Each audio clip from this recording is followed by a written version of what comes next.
навстречу. Снимаем с ручника.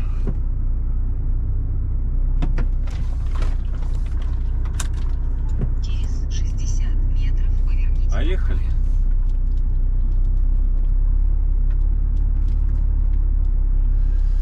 Утро доброе. 24 августа, четверг.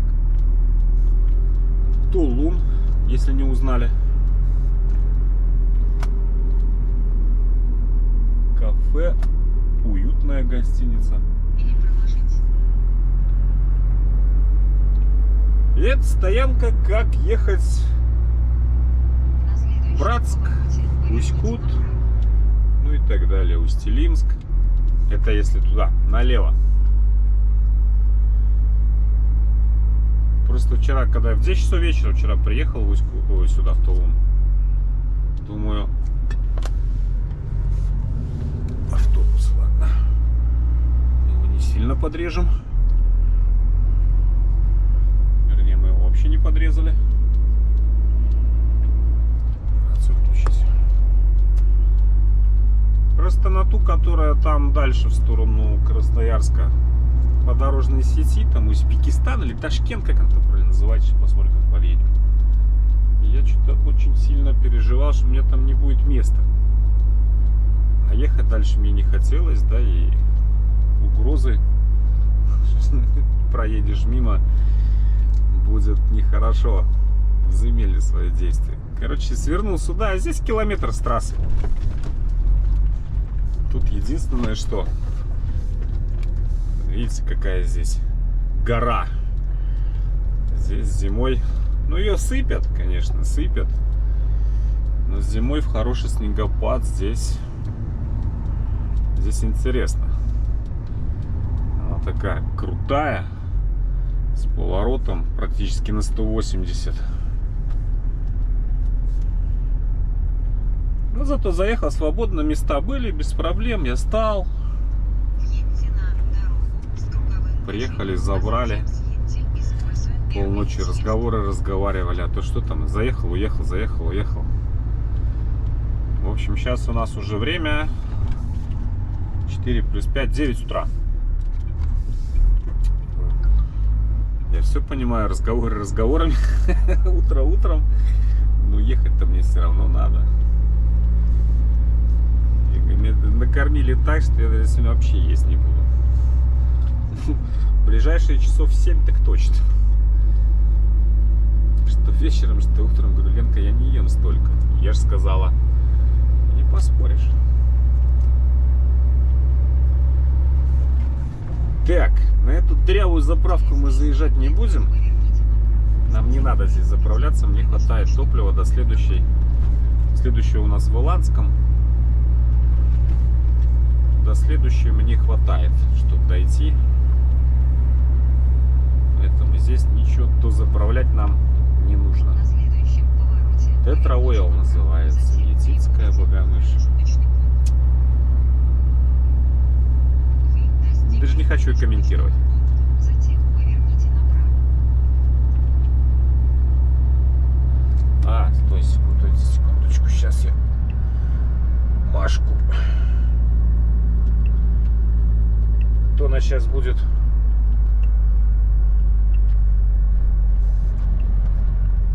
Ё-моё.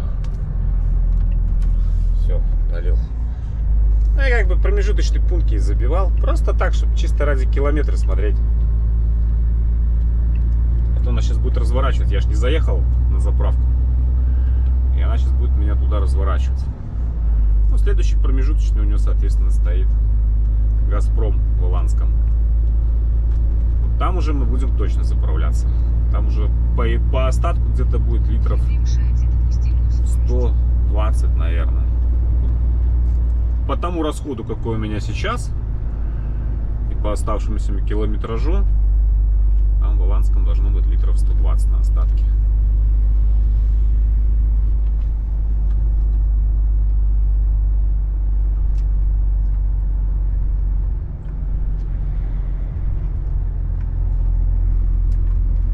Ну а так вот тут вот подъемался поднялся, да, видите какой тут. Тут тоже такой подъем. Не сказать, что он тут уже чересчур крутой, но тоже хороший. Но фишка в чем, что когда ты с заправки выходишь направо, ни разгона у тебя ничего нет, и если тоже снежок, скользко, не факт, что ты поднимешься.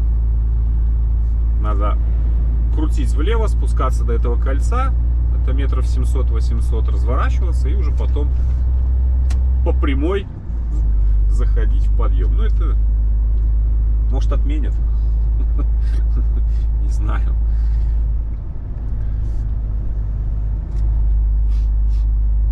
Сама по себе она мне не нравится. Не нравится и все. Дырявая она. Просто-напросто дырявая. И ответ оператора меня убил. ДТ евро или обычный. Какое привозим, то и заливают. Все. Комментировать здесь больше нечего. А это вот она, за которую я говорил. Ну, то есть сюда получается от кольца километра 3, наверное. Ташкент. Континент, Ташкент. Вот видите, там стоят. Но она маленькая. Как бы вот народ уже прямо здесь становится. Вот тут мне, например, ну не в кайф здесь вот оставлять машину. Ночевать вот здесь вдоль дороги. Что это за стоянка? Километр туда заехал. Да, там не дорожная сеть. Заплатил золотом. И спи спокойно. Вот, ликбез закончен, да? Поехали. Ну что, 4715 нам.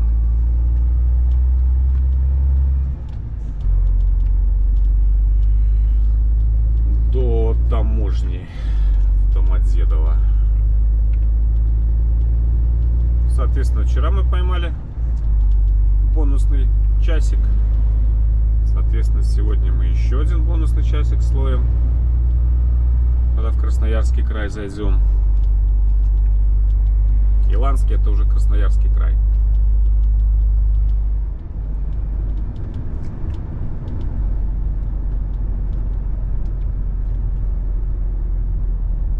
Какой он симпатичный, скамеечка. Вся на хроме, вся такая сверкающая, блестящая. И прицеп этот трал на хроме.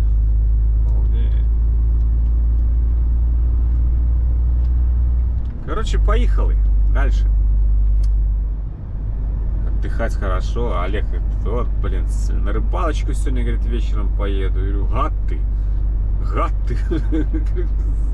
Ну так оставайся, поедем. Я говорю, ты красавчик. Я говорю, остаться можно. Потом, говорю, проблем не берешься. Работу-то никто не отменял. Ну да, шутка, конечно. Говорит, все прекрасно понимаю. Сам работал, говорю, в такой сфере. Да в любой сфере, какая разница, работать-то надо. Я говорю, ну может когда-нибудь звезды сойдутся. Будет лишние сутки, лишний день. Можно будет. Говорю, с утреца бы хотя бы ломануться там. Посидеть с удочкой. Хотя сейчас, вот что, сейчас уже осень настанет. Там и зима, погода испортится.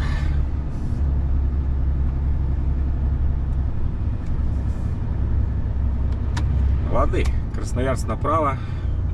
Погнали. Дальше. Arbeiten und Disziplinen. О, здесь асфальтировали. Что ж, гравейка шла в город. Заасфальтировали. Молодцы.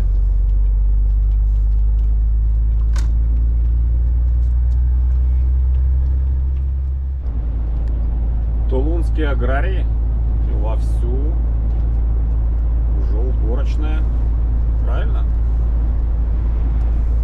Недалек тут час, когда тут первые белые мухи появятся. Я как-то ехал. Не помню, какая осень была. Но уже снег лежал. Здесь, на полях. И еще не убрано было. Наверное, в этом году. Хотя тоже ждаешь, каждую культуру в свое время убирают. Я не помню, что там тогда за культура была на полях. Но факт остается фактом. Уже был снег, а она еще не убрана. Так что Все, ребята там пашут. И там все по фэншую, все уже спахано, сборонено.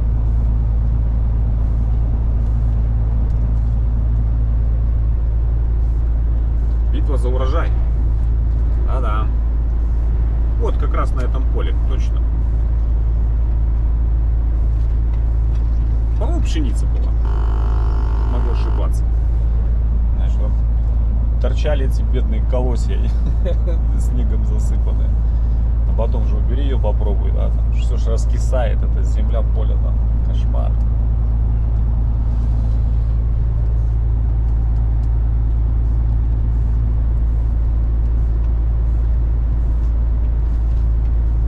Конец августа здесь удался.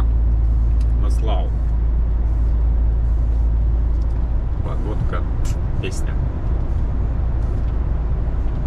Чистый кайф. Я вчера целый день даже с кондером ехал. Большой жары не было, 24, там, вот так вот. Все равно даже кондер включал.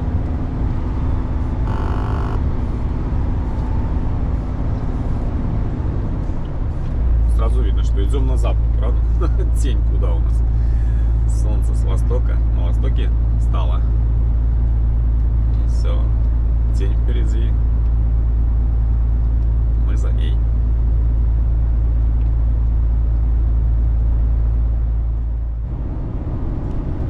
Все, вон Стелла на спуске. Иркутская область. Заканчивается. До свидания, Иркутская губерния. Не прощаемся. Потому что иногда вот, ну, здесь-то ничего такие, а вот там чуть дальше вот березки попадались, уже листики так желтеют. Хотя тепло на улице, сейчас 23, но дыхание осени уже приближается. Вон березка была, такие листики желтенькие, вон уже совсем желтая, уже засохла. Все у нас река Верблюд. О, лампочка у меня загорелась вот только что. Река Верблюд. И welcome Красноярский край. Красноярский край вообще без стел. Просто это вот шито и все. Итого у нас сейчас как раз полдень в Красноярском крае. Ровно 12 часов. Нормально. Сейчас главное нам сильно надолго на переездах не прилипнуть. И все будет в ажуре. Еще ж 2 впереди. В Ингаше и как это там деревня. Забыл название. Телемка. Что-то такое. Ну и потом Канск. А ну перед Канском заправка. Вот такой кратковременный план на ближайшую перспективу. Отсюда 111 километров до Канска. Не, вру. Километров 115, наверное. Плюс-минус.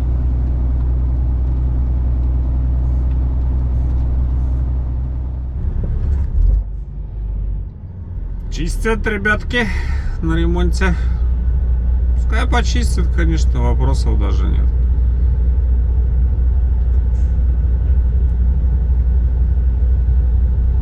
Чтобы заливать по новой.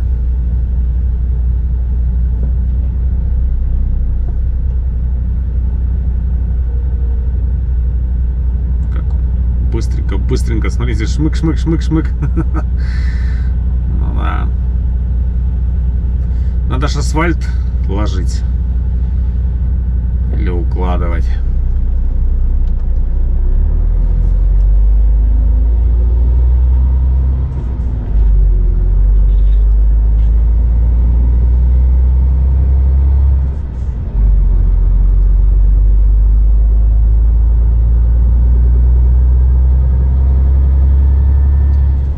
Что тут будет положено или или уложен, или покладен. Посмотрим через какое-то время. Но то, что этот участок вот Красноярского края надо, ну, вообще как бы во всем Красноярском крае не мешало. Я имею в виду тут федералку, так это подлатать. Это факт. По душатам Красноярский край, базара нет. Вам не видно было Новосибирск вот это вот, что меня обошел только что. У него лобовик вообще ничего не видно. Там одна паутина, весь растрескавшийся. Что он там видит, когда едет?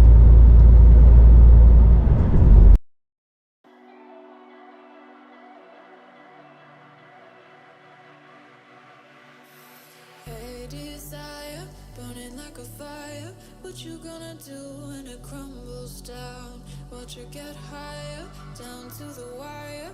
Will you let it burn till we almost drown?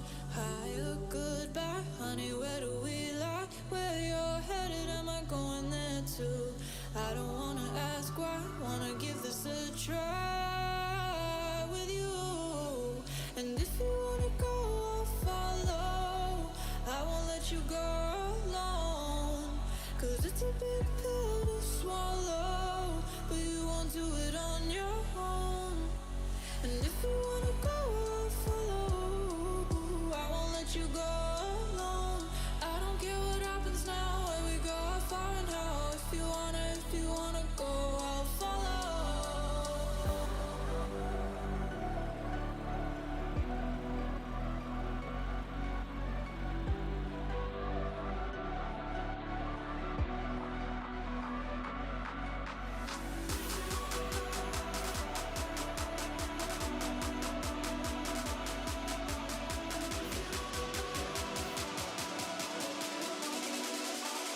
I won't let you go.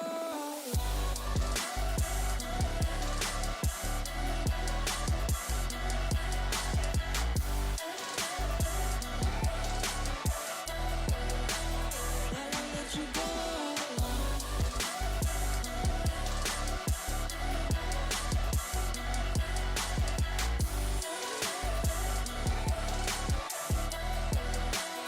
I won't let you go.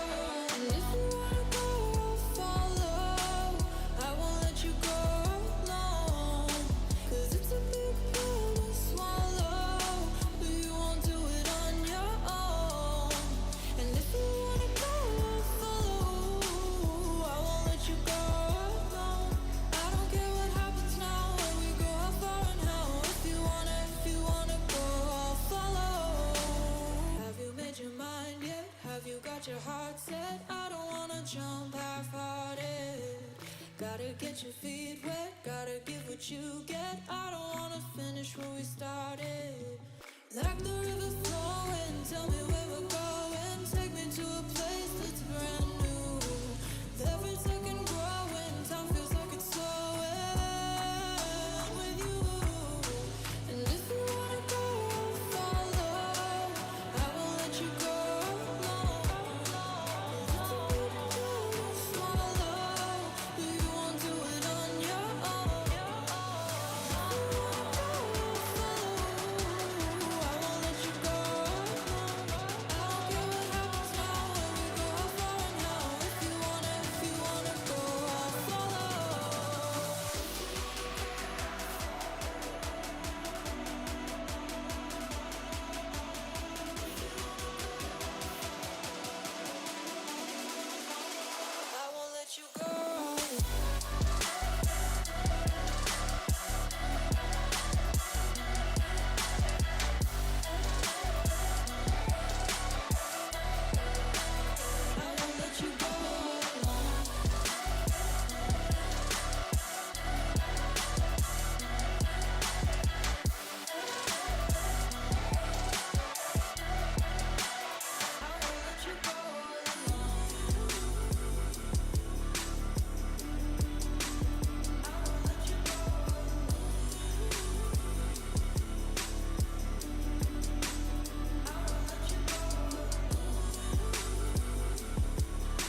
На Имгашском мы, конечно, все у нас было красиво. Метров 200 был.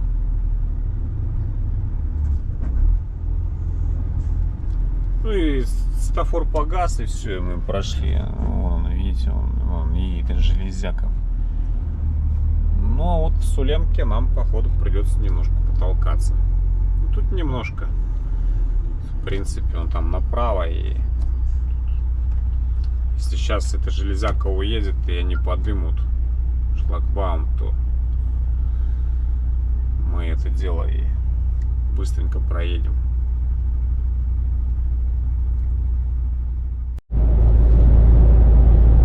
Тут еще тепло, однако. 26. Даже, наверное, жарко. Так и получилось с Сулемки. Шлагбаум поднялся. И все, и с первым же заходом все заехали. Проехали, вернее, переезд. Так что тут все было very good. Особенно если сравнивать со вчерашним днем. И вот тут наш Иландский. Что у нас сейчас на Газпроме делается?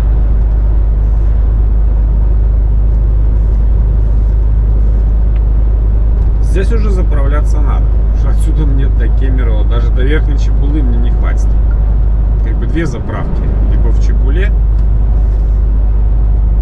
либо в Кемерово. Будем считать с расчетом до Кемерово. Ну а так вообще по плану заправиться в Чебуле. Ну, если там мало ли приедешь, солярки нет еще. Еще что-нибудь. Так, ну, походу тут тоже все свободно. В Багдаде в этом. Соляночку куплю на Газпроме. Ну, не совсем свободно. Ну и не страшно. Или проложить через 140. Как раз сейчас пока. Поверните направо. Какая тут ямина, ё-моё. Сейчас как раз пока посчитаем. Вот как раз тут освобождается, там освобождается колонка. Я так понял, этот маленький автомобиль не едет, а мне надо под правый бак. Мне как бы можно под любой, но лучше в правый. У меня рабочий правый, заливать мне немного. Потом будешь ехать, всю дорогу будет стрелка гореть. Лампочка гореть, что солярки не хватает. Нормально. Все, видите, сразу и под колонку занырнуть. Ну фарт какой-то. Тогда пойдем еще и за кофе. Надо кофейку. Давно уже капучинкой себя не баловал. Что-то хочется. Так, что расход какой? 33. О. 33. Это почти на 2 литра упал. 33. Так, Кемерово. Забиваем Кемерово. Кемерово. Оп. 772 километра. Калькулятор.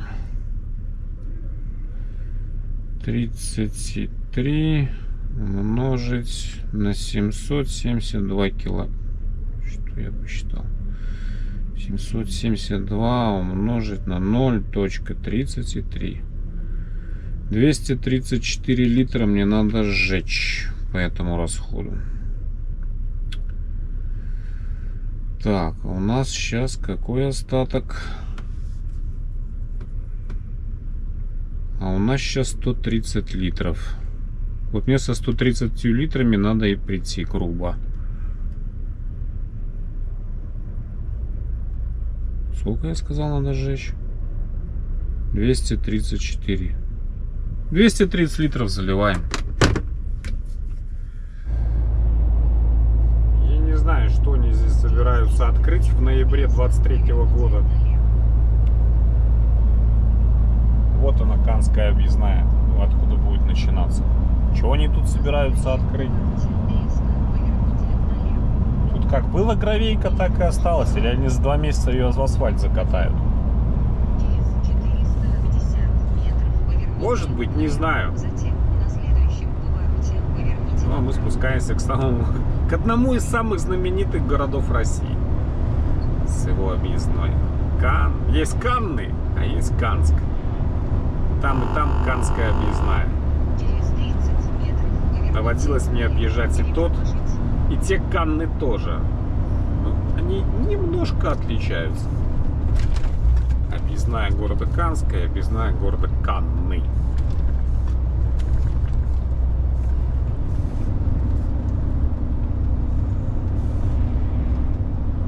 Спускаемся. Сейчас смотрим. Если под мостом все спокойно, значит через город. Но если под мостом стоят, без вариантов, значит придется сунуться на эту конченую объездную.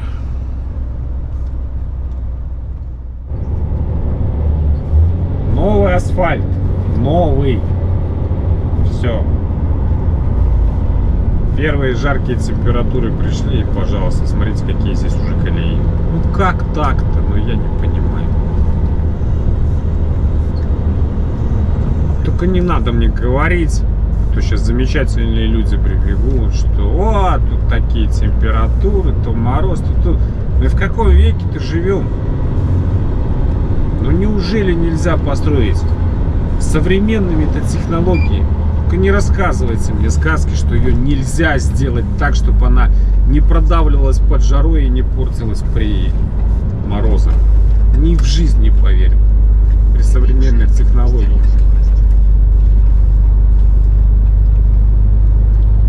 Искусственных интеллектах и всем на свете. Просто так делают. Правильно, зачем его? Сейчас в следующем году опять же бабки бюджетные выделятся, и все, и будем здесь эти колеи залатывать. Стоят. К сожалению, стоят. К сожалению, друзья, стоят. Придется нам ехать с вами на объездную.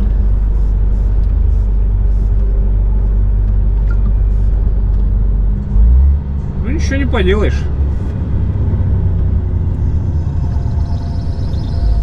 Они просто не пропустят. Мало того, что выпишут, еще и развернут.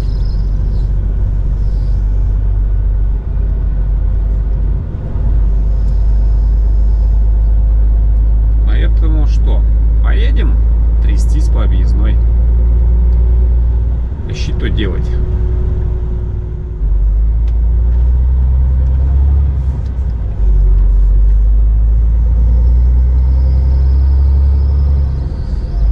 Вот они, видите, пожалуйста. Вот они стоят. И не проскочишь, к сожалению. Они просто не пропустят. Мало того, что оббилетят, так еще и это развернут. Если побилетили и пропустили, то базара нет. А так. Через 160 метров плавно поверните направо. Поехали объездную смотреть.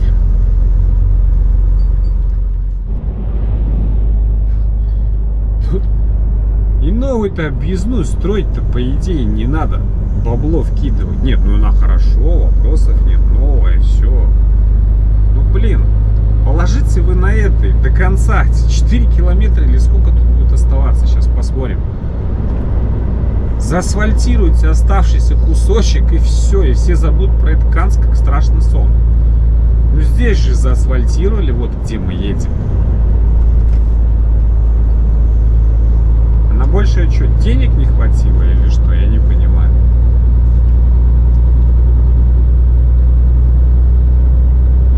Тут остается, говорю, этих несчастных там, ну, блин, 4 километра. Вот сейчас вот в этом лесу асфальт закончится. Надо не пролететь, это не прошляпить это дело, потому что он там заканчивается очень резко и начинается все там очень весело.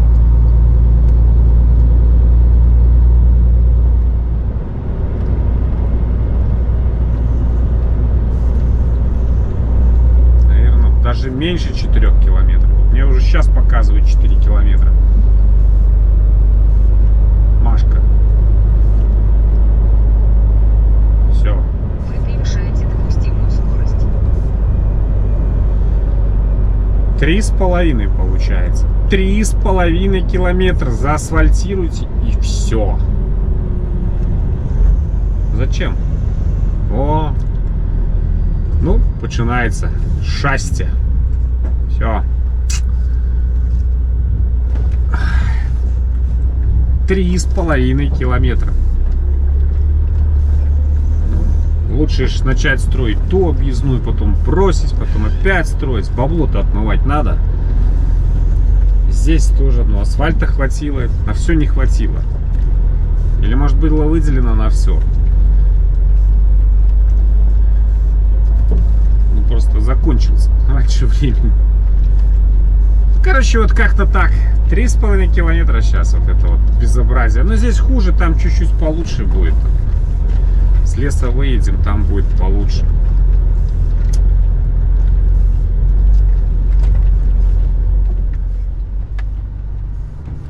Всему вот этому уместно одно единственное слово. Это не объездная. Это, простите меня за мой французский, это блядство. Тому, кто вот это вот все допускает, допустил, довел, я не знаю, пожизненное, с конфискацией. Это здесь еще мы едем. Там, когда в лесу, там вообще жестяк. Да тут мы еще ездим вот 10-12 километров в час. Ну, понятно, тут некоторые тут летят, уж колеса вот так вот скачут. Ради бога.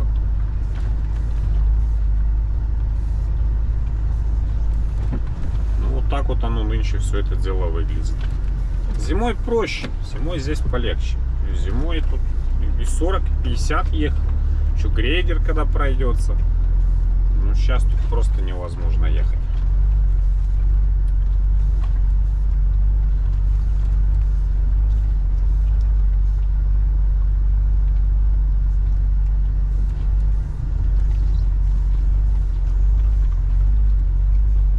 Я все прекрасно понимаю. Конечно, смотрите, какой поток грузовиков идет. Естественно, их нельзя в город пускать всех. Потому что это, ну, все, город встанет. Ну и вот так вот издеваться над техникой, над людьми, которые доставляют вам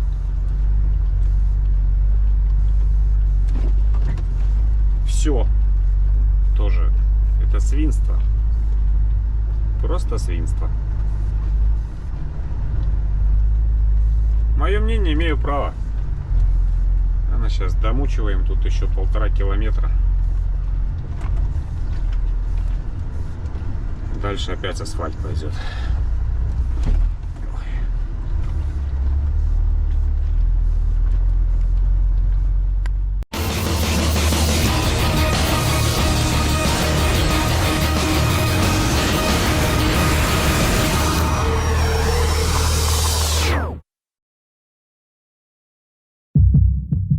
В Рио губернатор Михаил Котюков продолжает турне по городам и весям края. Перед каждым визитом создается досье жалоб жителей территории, на которые предстоит публично ответить руководителю города или района на встрече с населением. Такие мероприятия для многих глав шок и прединфарктное состояние. А мало того, что приходится отчитываться перед высоким начальством за свои косяки, так и делать это приходится на глазах народа. Правда, и мэры не лыком шиты, они ищут лазейки, чтобы избежать публичной порки. Так, например, во время визита Михаила Котюкова в Дивногорск местный мэр Сергей Егоров постарался заполнить зал ДК «Энергетик» нужными людьми, сотрудниками администрации, госслужащими, лояльными депутатами горсовета. Но все равно неугодные просочились и задали свои каверзные вопросы.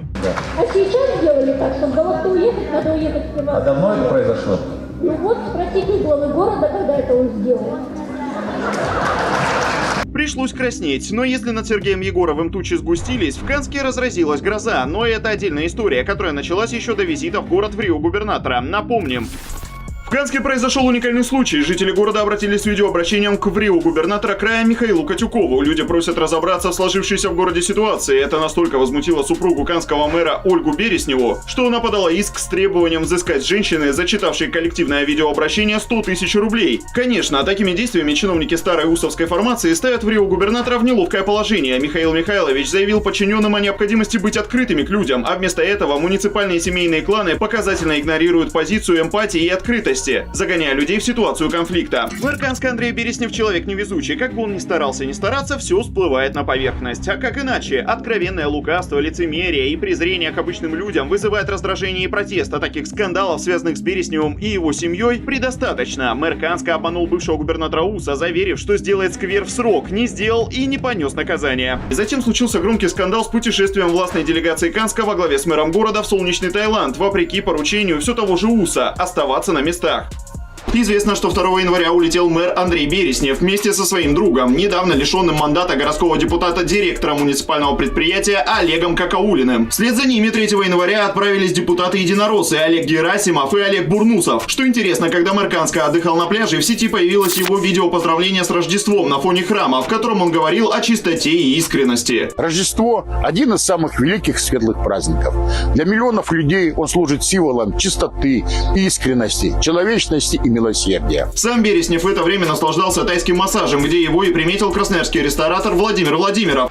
Дальше больше. Федеральное руководство «Единой России» запретило членам партии публиковать предметы роскоши, экзотические путешествия и рестораны. Все, что может выставить партийцев членам привилегированного класса в глазах общественности. Но мэру Канска Бересневу ни Дмитрий Медведев, ни Андрей Турчак не указ. Андрей Михайлович, игнорируя партийные рекомендации, дает интервью в часах, очень похожих на элитный швейцарский хронограф стоимостью более 10 миллионов рублей. И тут же становится фигурантом федеральных новостей. О часах канского мэра написали ведущие телеграм-каналы и интернет-порталы страны. Глава города запечатлен сидящим за столом в классическом костюме, при этом на его руке золотые часы с белым циферблатом, пишет Лента.ру. Не отстают от мужа и папы супруга и дочь Береснева. Первая судится с людьми за объективную критику, вторая, живущая в Нью-Йорке, на своей странице в запрещенной в России сети открыто выступает против российской армии и президента страны. На это обратила внимание депутат Заксобрания края Ирина Иванова. Депутаты Государственной Думы принимают законы о запрете пропаганды ЛГБТ, а дочь канского градоначальника высказывает слова поддержки ЛГБТ-сообществу. Я уже делала запрос по поводу высказывания там его дочки в Соединенных Штатах. После моего запроса аккаунты были все удалены, поэтому там невозможно восстановить все, как это было, кроме как скриншотов. Но вот этот факт остался, да, у меня в памяти. Тем временем мэр Канска продолжает раздражать людей, становясь фигурантом то одного, то другого скандала. Очень такой интересный персонаж, но для меня-то что последнее стало? Что вместо того, чтобы максимально открыто взаимодействовать с жителями города, да, и приходить к конструктивному консенсусу, они начинают с ними судиться. Так, например, после записанного обращения жителей в адрес Котюкова, супруга господина Береснева подала в суд на жителей о защите чести и достоинства. Ну, вот эти пошли, когда массовые обращения, видеозаписи и так далее, в соцсетях и так далее. Ну, мне кажется, что это все не красит главу города. Прошу обратить внимание и соответствующие меры принять. Я вот считаю, что такой глава города дискредитирует. Понятно, что жители Канска с нетерпением ждали приезда Михаила Котюкова, однако в запланированный визит внесло корректировку ЧП. Взорвался газ в одном из жилых домов. Можно бы позлорадствовать и сказать, что бог шельму метит, если бы инцидент не был трагедией. Тем не менее, он такой же показатель разгильдяйства, которое возможно лишь при плохом управлении, в том числе и главы города. К примеру, бездействие экс-главы Канска Надежды Качан привело ее на скамью подсудимых из-за крупного пожара. Казалось бы, вот пример того, как работать нельзя, но Береснев не делает выводы. Как следствие, публичная порка мэра на встрече с населением. Михаил Котюков вел себя корректно и интеллигентно, но какого труда ему это стоило. Зато господин Береснев выглядел мальчишкой у доски, которого отчитывают за несделанное домашнее задание. Какие планы в целом перед собой ставите по численности жителей города Канска? Численность жителей города Канска, чтобы город просто должен увеличиваться. Чтобы увеличиться, конечно, нужны новые рабочие места, создание новых предприятий. Но у нас малый бизнес потихоньку, по крайней мере, 2-3% работы возрастает, а с крупными предприятиями у нас сложно. За последнее время ни одно крупное предприятие в Канске не зарегистрировалось и начали работать. Стараемся привлечь, но несколько предложений было, но пока не получается. Значит, у вас объем промышленного производства минус почти 5%. Соответственно, в целом по экономике города. По отдельным позициям минус 13%. Вы даже теряете то, что было. График работы общественного транспорта. Чье полномочия? Городское или краевое? Городское. Городское. Вызывает нарекания с соблюдением движения. Как организована работа? Люди жалуются, что рейсов нет в установленное время. Диспетчер, в общем, не отвечает, либо отвечает, что их и не будет, и так далее. Но если вы видите в этой работе изъяны, что делать будем? Ну, мы проверяем каждый случай, наказываем. Кого наказали? Ну, какие последствия для руководителя? ТП, ну, а отдельно не разбираются. Директор. То есть никого? То есть вы не знаете о том, кого наказали, кого-то или не наказали? Судя по всему, никого, если это повторяется раз за разом. Наведите порядок. Если нужно принять кадровое решение, примите и кадровое решение в том числе.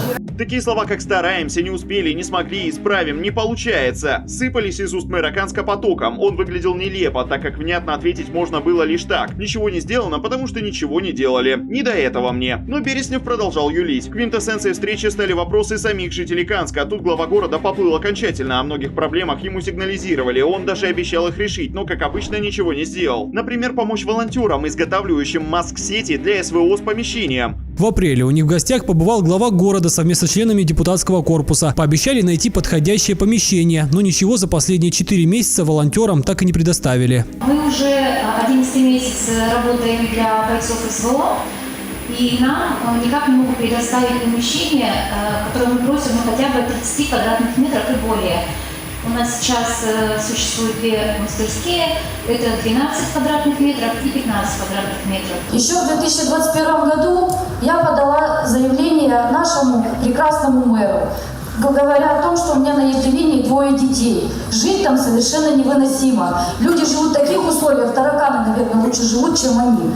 Одно обращение мое без всякого внимания осталось, 2-е, 3-е. Я написала в прокуратуру. Обещали сделать реставрацию до 2021 года. Реставрации как таковой проведено не было абсолютно. Проедьте, посмотрите, что там творится. Вопросы сыпались и сыпались, ответов не было. Или были, но лживые. Они вызывали протест в зале, люди вскрикивали с мест «неправда». Но Береснев стоял на своем, как, например, в случае с уборкой кладбища. В плачевном состоянии городские кладбища. На них всегда бюджете не хватает денег.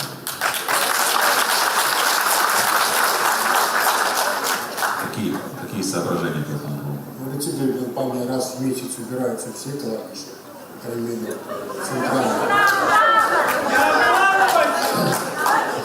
Ну, ежемесячно убирается, можете проверить. Есть договор с муниципальной компанией, она умеет.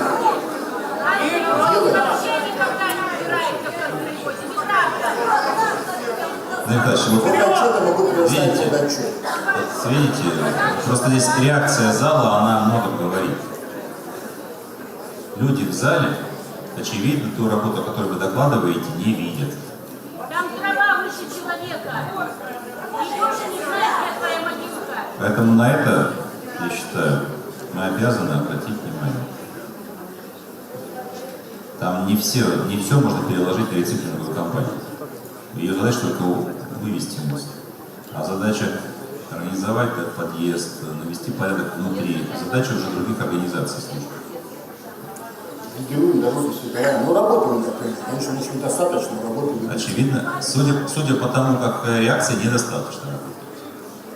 Казалось, что еще немного и Котюков отправит мэра в отставку прямо с трибуны, но, видимо, он дождется, когда с его должности исчезнет приставка в Рио. Жителям Канска такой формат общения пришелся по душе. Они ушли довольные со встречи и с надеждой, что их не просто услышали, а чиновникам устроили нагоняй. И в том, что многие проблемы будут поставлены на контроль и начнут решаться, лишь бы их не переписали за неугодные вопросы, а потом не подали на них в суд.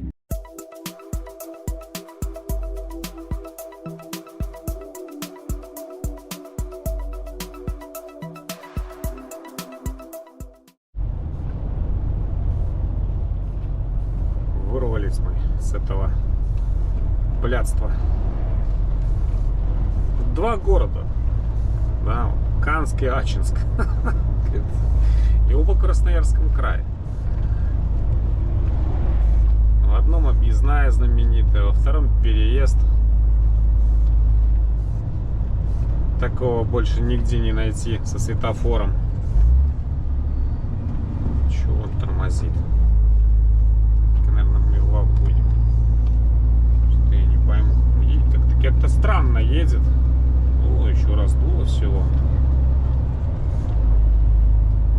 А, понятно. В телефоне сидит, там ковыряется. Поэтому он и едет странно.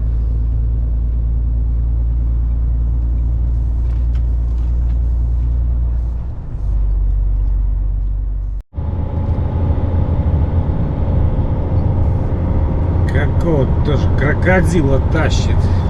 Даже с пилотом. Вернее, нет, это не пилот. Машина прикрытия.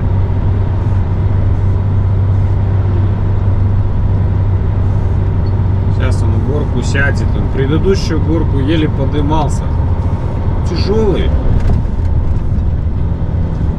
Дурень этот, которого он волоче. Тут-то в горку прерывистая. Главное, чтобы встречек не было. Мы его ходом и возьмем.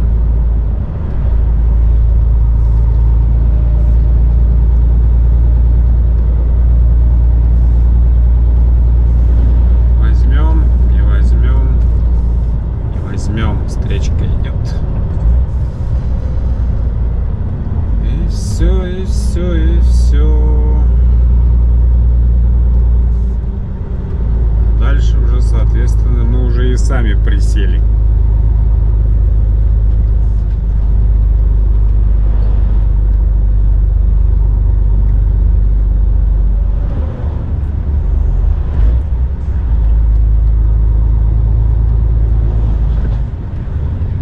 Дальше там уже сейчас и знак. Грузовых запрещено будет. Может, я успею до знака? Нет? Блин, успею. Век воли не видать, успею. Значит, тут сейчас будет совсем тяжело за ним подниматься.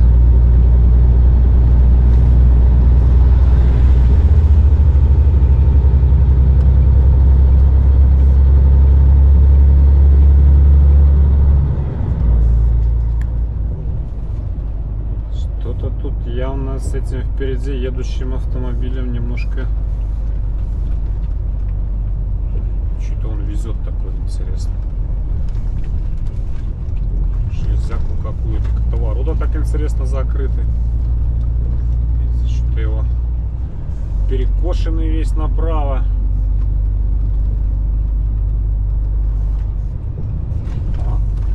ДПС Красноярск.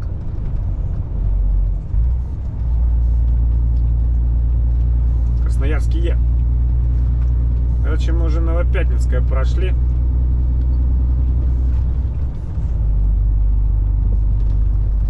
Заехал на мафиозы, кофе попили. Заключили пакт о ненападении. И разъехался, и поехал я дальше. Ну, в общем, план такой. Сейчас время... Сколько сейчас время? 8 час. Да, 8 час. Я думаю, до Миши сегодня доедем. На этом уже будет достаточно. У Мишки переночуем. Спокойно. И завтра пошагаем уже еще дальше. Тем более здесь сильно сейчас не разгонишься. Тут эта дорога корявая такая. Кусок вот до Красноярска. Вот такой корявый. Здесь тут все качает, какие-то как бы ям-то как таковых нету, но эту машину постоянно бросает влево, вправо, такое узкое, такой. Короче, такой. Корявенький участок, скажем так, мягко.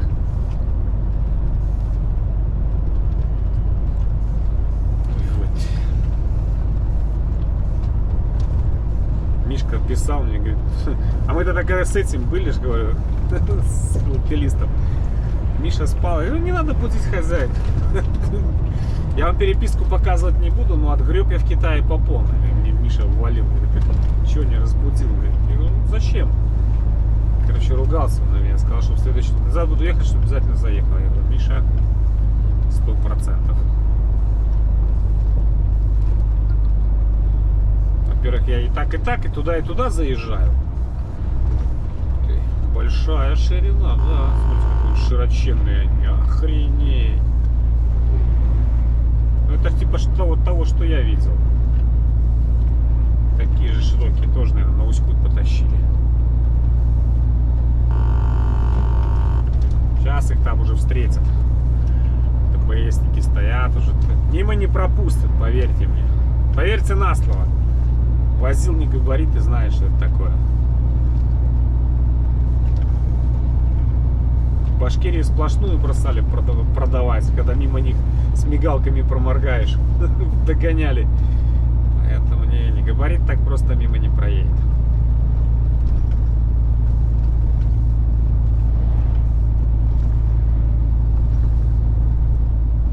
Так, здесь что? А тут на обочине автовозик что-то. Братан, ты так двери опасно открываешь. Да-да-да. Так, я могу и поехать вместе с этой дверью.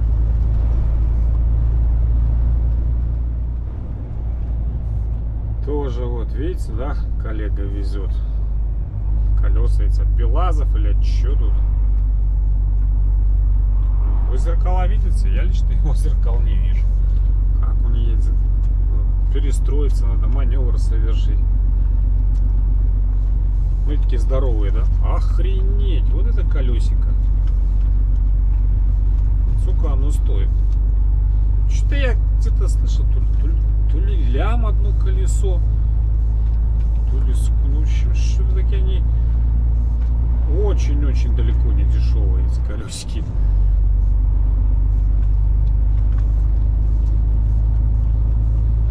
Надо как-то его обходить будет.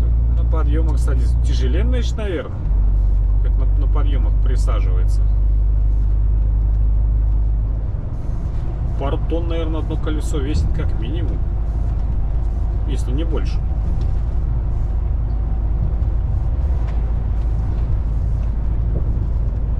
Все, у нас уже солнышко прячется. Извиняюсь, стеклышко. Что-то помыл только со своей стороны. С той не помыл. Завтра с утра помою с обоих.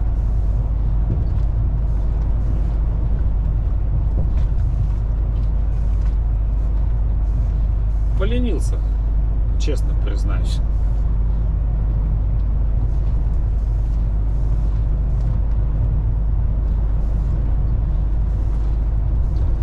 Как нам где его обойти, потому что сейчас он опять очередной подъем. Ой, солнце светит, я нифига не вижу. Бьет по глазам адреналин.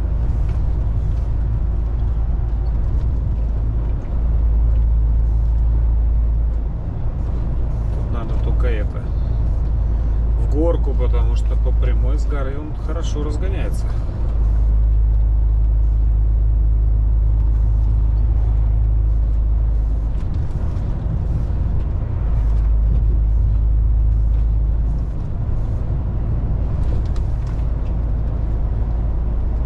Где-нибудь при первой же возможности. Все, коллега даже подсказал, говорит, кто за тралом идет, говорит, если есть, работает. Все, я его обошел. Спросил, сколько весит. Говорит, 4200 одно колесо. Вопросов больше не имеем, почему так медленно. За тобой был еще кто-нибудь? Не, там только мелкие.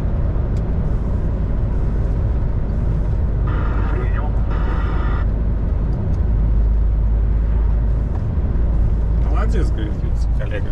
Все, работает. Работается, говорит. Работается, но он думал, там я не один. 4200. У него получается 6 еще спереди. Вот. Там под 30-ку тонн тащит. Поэтому и садится, естественно, на подъемах.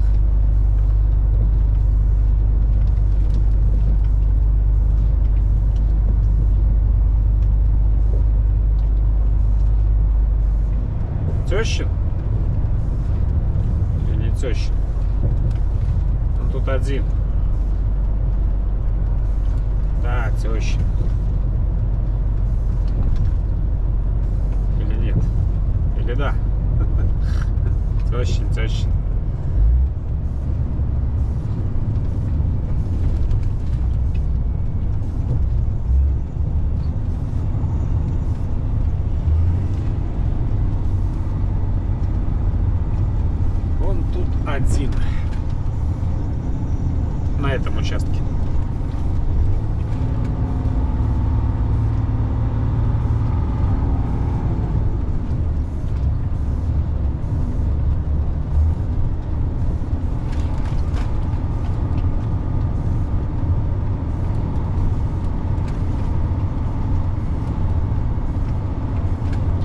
Благополучно спустились.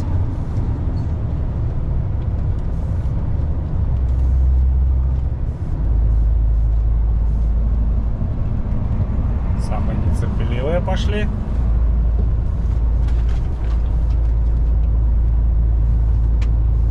Давай, давай, работай, работай. Нажимаем на педальку, нажимаем, нажимаем. Что, не едет гором? Давайте я его пропущу. Я уже собрался оттормаживаться, его пропустить. Не едет в город этот легковой автомобиль, оказывается. Я уже собрался его пропускать.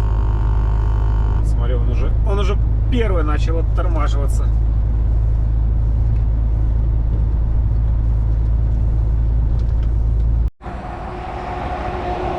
Полдесятого. Уже особо в представлениях не нуждается сие прекрасное заведение. Кафе «Восток». Пойдем хозяина приветствовать. В прошлый раз не поздоровались, он обиделся.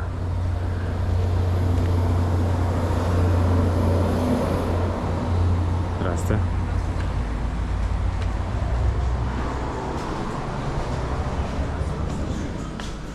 А где хозяин? Хозяин где? Миша где? Миша. А, Миша? Ну. А я не знаю, он сейчас должен прийти. О, вот еще один хороший человек. Салам алейкум. Нормально? А где хозяин? Здесь.